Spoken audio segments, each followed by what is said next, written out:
Okay, so everybody, it's your girl Allizae, and it's another edition of Zae Link, and we are on episode 20, and we've come a long way.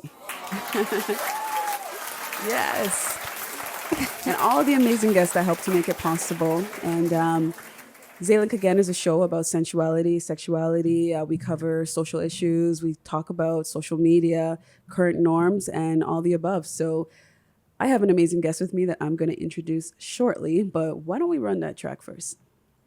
And this is going to be Nene, Glamorous. It's your birthday.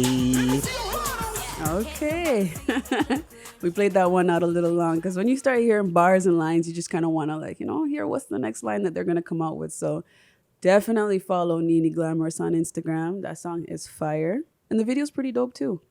So if you have any questions or comments and want to be a guest or make any inquiries about the show, just send an email on zaelinks@gmail.com. And again, follow us on all socials. We are on all streaming platforms. And if you're looking for Zae Link episodes, go to the We Love Hip Hop Network, Instagram and YouTube. That is the mother company for all this to happen. And you'll find the playlist for Zae Link and all the episodes up until 20 today. So that is where you can find us. And on the Instagram as well. You'll find clips. So go to my Instagram, Allizae Vlogs. Follow Friday Ricky Dred on Instagram. Double H. Yeah. We Love Hip Hop Network. And our beautiful guest, Prlcez. Hi. Yes. And that's Prlcez. Can you say it for everybody? I want you to say it just so everybody can hear that. So it's Prlcez, not prices. I thought so because I thought there was either an L or an I because it's capitalized. So it's kind of hard to interpret. I know everybody gets it mixed up. But I guess it's a conversation starter. So it is. It is.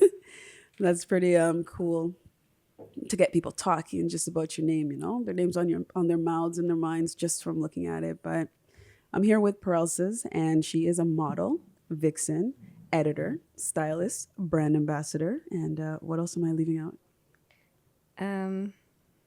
Photographer, videographer, assistant for Yoshi Productions. Shoot. Okay. Yoshi Productions. All right. So, yeah, that's a little, it's a big resume. I mean, we could spend hours, I'm sure, getting into the details, but I mean, what are you most known for? I would say now probably music videos and organizing events, really. Okay. So you're an event planner. I am. So just like last weekend, I did an appreciation photo shoot, and it was for the pages that supported me throughout the years. They just gave me stuff, they wanted me to post it. And it was a lot of good clothing. And I know these people from way back. So I just wanted to just say thank you in a different way. So I just grabbed few models. It was at least 10 of them, and then I just got 5 photographers, and we just shot boy, grand slammers, and 6-star clothing. Okay, so if people are looking to have an event when things kind of clear up, you are definitely a person of interest to contact. Thank you. And music videos, do you dance? I do more, I guess, twerking last year than anything else in the videos. Twerking. And for our audience that is just listening on the podcast side, she is wearing an amazing dress, and photos will be posted on my Instagram. It's what is it, mesh-like, see-through? Feel it. Tell me what you think. And it's a nice material. Honestly, girl, I don't even know. I seen it online, and I was like, You had to. But it's like a rose gold kind of vibe. It is. Sorry, it is. Yes. So she's looking fire. So it will be on my gram. And she did a little twirl, so you can see that. And she got a booty. So, when she says she twerking, she ain't lying, man. It's doing her thing out there. So check out Prlcez. I have to keep looking at your name to pronounce it properly. I literally have the dashes in between the EL and the CEZ and how to break it up and how to pronounce it properly. So yes. Mm-hmm. That might be No, I would say you should put in your Instagram title, but you kind of want people to ask questions. So we'll leave it the way it is, right? Yeah. I don't know. Everybody says prices. Some people say Prlcez. They kind of realize it's an L instead of an I. But I guess now I'm just kind of figuring out what people are mostly comfortable with. But I prefer Prlcez because my first name's Leah. So I use the I for the L. Yeah. Okay, so I can already tell there's a lot of creativity with you in your name and in your presentation and this outfit again. Fire. Thank you. We're just missing the red carpet, right? So, let's get into some of our topics. We're going to be talking a lot today about different things as usual, but I want to kind of start off with, again, the entertainment, which you just said. So why don't we get into that category? You do music videos. You're also behind the camera, I believe. Yes. Like in a director sense, or like you take photos and... So for some music videos, they end up hiring me as like a director assistant. So I just like give them ideas on like what they could do for their scene. They would send me their songs ahead of time, and I would give them ideas as to like what you could do for this scene, like how it could relate to the song, like what I see when I listen to your music. So that as well could help. And then for Yoshi Productions, it's like his photo shoots, his video shoots. He would just call me when he's with Bert, and we'd just all like link up and just get together and get the work done. Right. And that helps because I think since a lot of us watch a lot of artists out there, I think that extra creative direction can help because some people are a little bit divided on, I want to get a music video and I just want to pay. But again, the presentation means a lot because your whole scenery has to be relevant and all that good stuff. So you help artists with that development piece. Yeah, because surprisingly enough, a lot of people book shoots, but they don't know what they want to do at the music video. So you kind of just have to give direction, or if you've seen like something a lot or too many times, you probably just want to give them a different idea on how they could be different. So, yeah. No, I like that. And that's helpful. That's usually like when people are doing their treatments. You help with that as well. The process, so yeah. That's good to know. So those listening and watching, Prlcez, I'm looking at the name again, is definitely probably a person of contact to Thank you. connect with. And as a stylist, you help with the, I guess, the development of the image. Yeah, so even if I'm not directing at some shoots or I'm not modeling, they would call me and I would help style their clothing. So they would just bring a whole heap of outfits, and I would actually get some that I think would look good on them. They'd tell me their sizes, and we just mix and match. So there's a lot of planning prior to just coming to the shoot day of, and that's a wrap. Yeah. I like to schedule it like 3 weeks in advance. Give me notice. Yeah. Ricky's type of question in there. Craziest thing that ever happened on a video shoot? Rax, I could talk about you and how we danced on the road, and that went on 6 Buzz in like 2 hours. But shoot. Without incriminating anybody, obviously. Privacy is respected. Oh gosh. This is hard, guys. Because I know there's a few rolling around through your head, but you're like, no, not that one. I know there's some like I just can't, Not that one either. I'm gonna stick to the Rax one, girl. You went on. You were the first one who made me go in 6 Buzz in like my life. So what happened to shout that out one? to you. What happened that made it so viral? So basically, we were on downtown by like Dundas area, and we were just like shooting for a video for like one scene.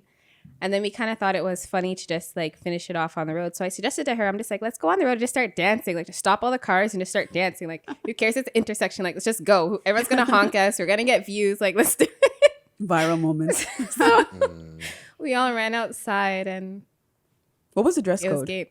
Was it just regular? Or? Oh, half of us were in bikinis. So, yeah, it was basically bikinis. I don't think any girl had on shorts, Just t-shirt. stop traffic. Yeah. One of those. And 6 Buzz I picked can it up. send you the link after, and we might want to add it to your video. Okay. No, please do, Okay. please do. I have another question, but I'll keep it in the holster for a second.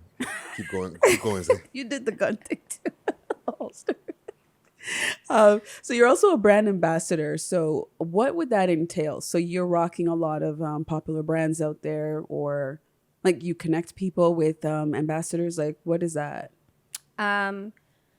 So I would say one I recently did was for NDK underwear. It's naked underwear. And I would say like Shop Boy Boy. So I work with certain brands, and like they would pay me monthly to make a certain amount of posts, and they'd also send me clothing so that I could like take photos in their clothing, and then it's just a process like that. So yeah. Yeah. So people that have clothing lines and stuff that want somebody to rock it, and you do versatile clothing because you do bikinis as well, and regular clothing. So Yeah. Yeah, that's really good. Thank you. And I'm modeling. Okay, like what was your? I know a lot of people aren't maybe booking models right now in the extent of well, with COVID and everything like that. But when you were able to get booked and whatnot, like what would you say was like your biggest modeling gig? Or most enjoyable? How about that? I would say my all-time favorite would probably be Austin Strange. That one, yeah. Describe. Yeah, he took us to Oakville. We were at his auntie's house, nice mansion. We just had like a whole day just like hang out with the friends, the family. I haven't seen his mom in like a while, and it was just a great link up. Okay. What would your advice be to people getting into the modeling game right now? Because it's rough. It's cutthroat. I would definitely say don't start by just, well, I guess a lot of people like to start like that, but I wouldn't say just pay a whole heap of photo shoots and just do photo shoots. I would say try to just network yourself before you waste your money on shoots, or I would say just network yourself really before you just start anything else. Like you can't really get anywhere if you don't know anybody or nobody knows you. So That's key because a lot of people were told, and over the years, have your portfolio, build your portfolio, spend money on your portfolio, have it just so you can show people what you're, made of. But yeah. is it a bit of like get a couple photos at least for some diversity and then kind of just do the networking thing? I would say, I mean, like, if you want to really get out there, maybe call million bucks and see what he's saying. but Shameless plug. I don't know. I would just probably working on like networking, just trying to get to know people, see what they're about, reach out. That's probably like my go-to. Because it seems like the modeling game has kind of changed, right? It has, but like the way how I guess I set up myself for my Instagram, it's like I don't really have to reach out anymore, which is actually like beneficial. It's kind of just coming back to me. So I guess my networking before like paid off. Yeah. No, that's really good. Because I think the game has changed a lot. And then there's a difference between also Instagram modeling and the ones that are trying to do runway and the whole shebang. There is for sure. Yeah. Okay. Can you break that down to us, please? Because a lot of people don't know the difference. Right? There's a lot of women on the gram who just because they post a few pics and like they might have like, I don't know, 1,000 likes. Now they're a model. But is that facts or is that false? Well, my answer, I don't want to be biased because I don't know what their style is or what they're doing behind closed doors. Maybe they could be, but I don't know. I don't know how I would answer that question. You sound like you don't want to offend nobody. I don't want to offend nobody. No, but again, with titles, Don't worry, just blame it on Friday. It's okay. you are what you want to be, right? So if a girl feels confident enough to call herself a model because she feels beautiful and takes really great pics, I don't think that's to discredit her. But then the title before the model is what really defines you. Are you runway model? Are you Instagram model? Are you a social model, I guess, or model for self type model. of thing? Yeah. So there's different types of print models and all that stuff. So I think it's really the title that is associated with the model. Because it's one thing I used to have adapted to my portfolio a long time ago. And then I'm like, let me just distance because there was such an expectation with calling yourself a model and what you actually do to model. Right? That's the one thing I don't like about the industry is like the labeling. Like I try, when I open up my Instagram, I tried so hard to like make so many titles like vixen, model, editor. Because like, I don't know. I don't even have a favorite color. I don't have a favorite food. I don't have a favorite anything. Like you'd ask anybody, like I'm weird. So like I like everything. Just diverse. Yeah. No, and that makes sense because again, it's, everybody wears multiple hats. You don't have to wear one at any particular time and you shouldn't. The more versatile you are, I think the more marketable you can be. Yeah. So